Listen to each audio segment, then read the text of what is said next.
కళ్యాణదుర్గంలో మేము గెలుస్తున్నాం.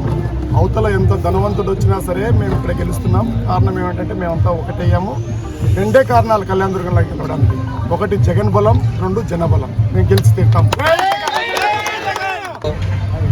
కళ్యాణదుర్గం నియోజకవర్గం కళ్యాణదుర్గం మున్సిపాలిటీ పరిధిలో 21, 24 వార్డులకు సంబంధించి స్థానిక వైఎస్ఆర్ కాంగ్రెస్ పార్టీ అభ్యర్థి అనంతపురం పార్లమెంట్ సభ్యులైనటువంటి తలారి రంగయ్య గారితో పాటు మేమంతా ఇక్కడ మన స్థానికంగా ఉన్నటువంటి municipal chairman, market yard chairman, కౌన్సిలర్లు అందరితో కలిసి ఇక్కడ ప్రచార కార్యక్రమాన్ని చేపట్టడం జరిగింది.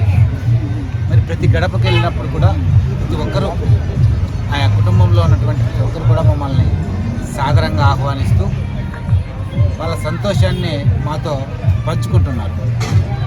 వాళ్లకు అందుతున్నటువంటి సంక్షేమ కార్యక్రమాలు, వాళ్ళకు ప్రభుత్వం నుంచి జరుగుతున్నటువంటి మంచి, జగనన్న అందిస్తున్నటువంటి పథకాలు ఏవైతే ఉన్నాయో, జగనన్న ఆ కుటుంబాలకు తోడుగా ఉన్నటువంటి విధానాన్ని కూడా వాళ్ళు జ్ఞాపకం చేసుకుంటారు.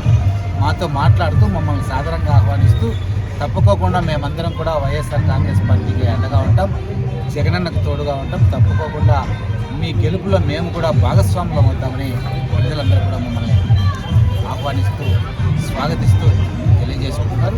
మరి కళ్యాణదుర్గం నియోజకవర్గంలో తప్పుకోకుండా వైఎస్ఆర్ కాంగ్రెస్ పార్టీ అభ్యర్థి సౌమ్యుడు, మరి మంచి మనిషి, విద్యావంతుడు, నీతి నిజాయితీ కలిగినటువంటి ఒక మంచి అభ్యర్థిని గౌరవ ముఖ్యమంత్రి జగన్మోహన్ రెడ్డి గారు ఇక్కడ నిర్ణయించడం జరిగింది.